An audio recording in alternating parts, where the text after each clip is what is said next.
Live from Augusta, we're watching News 1226 at 11. President Biden and former President Trump agreed to debate this summer. We'll hear from them as they prepare to go head-to-head this November for a second time. But first, closer to home, Augusta University President Brooks Kiel giving his final State of the University speech before his retirement this summer. And during President Kiel's time at AU, the enrollment increased year after year, this year surpassing 10,000 students, growing faster than other universities in the Georgia system. Wrdw has a look back on President Kiel's accomplishments over nearly 9 years and a look to the future. Dr. Kira, along with other university employees, worked hard to make a difference at AU. Not only was this his final State of the University address, but he says it was the best one because of what they've accomplished. A State of the University address that's bittersweet. We are sad that Dr. Kiel is leaving. He's just such a nice guy. He has guided the ship through name changes, through difficult times. But the one thing that his legacy will be is that he has set us up for the future. But it's also a time to celebrate everything they've added, such as officially launching AU Online, expanding the Georgia Cancer Center, new statewide transfer programs for cybersecurity degrees, and not to mention his most famous accomplishment. He's the man who saved the A. The name change, the building of the Math and Science building, getting us a new parking deck, the new dorms, we've got the new dorms. And everything that has changed, such as enrollment and having the largest freshman class ever, with a total enrollment of 10,000 students. If you look at where we were in 2015 to where we are today, it's a remarkably different institution with remarkable support from the campus and the community.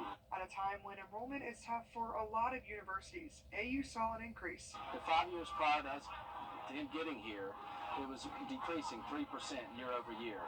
And so if you look at where we are this year, we've increased 27% in our enrollment over the last 9 years, which is huge.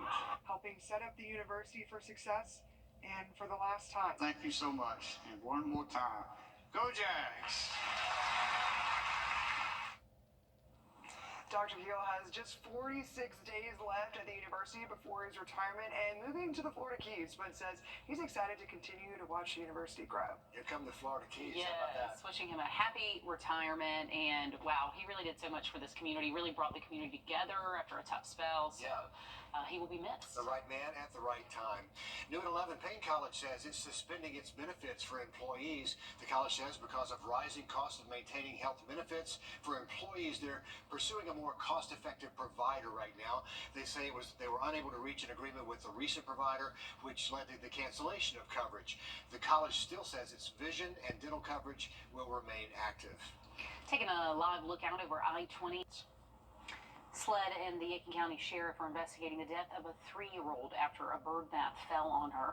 The Aiken County coroner says Jasmine McKell was rushed to CHOG after being crushed by the bird bath on Saturday in Warrenville. Reports say she died Sunday in the hospital, and an autopsy has been scheduled. The Aiken County Sheriff's Office says no one has been charged in that investigation. We've reached out to SLED for more information.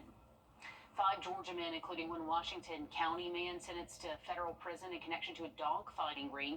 Authorities say 96 dogs were rescued from an operation spanning multiple counties as part of a drug trafficking investigation. They rescued the dogs from Johnson, Lawrence, and Washington counties. The DOJ says 28-year-old Terry Gilmore of Sandersville, he's facing nearly 2 years in prison after pleading guilty to conspiracy to violate the Animal Welfare Act. A former warehouse assistant for Augusta National is pleading guilty to transporting millions of dollars worth of stolen Masters memorabilia and historic items, including green jackets belonging to Arnold Palmer and Ben Hogan. Richard Glebinski pled guilty to transporting the items to Tampa between 2009 until around 2022.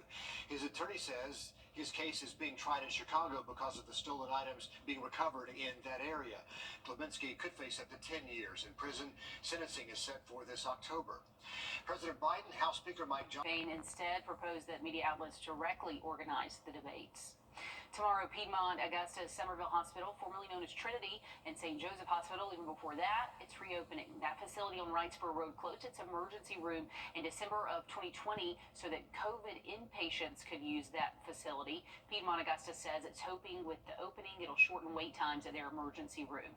Says they've cut their emergency room wait times in half. Last year, the average wait was 8 hours. They say now it's down to 4. They will operate 24 hours with 15 beds in the emergency department, 12 inpatient beds, new and enhanced imaging services. The hospital says it also has an ambulance providing services specifically for that one hospital.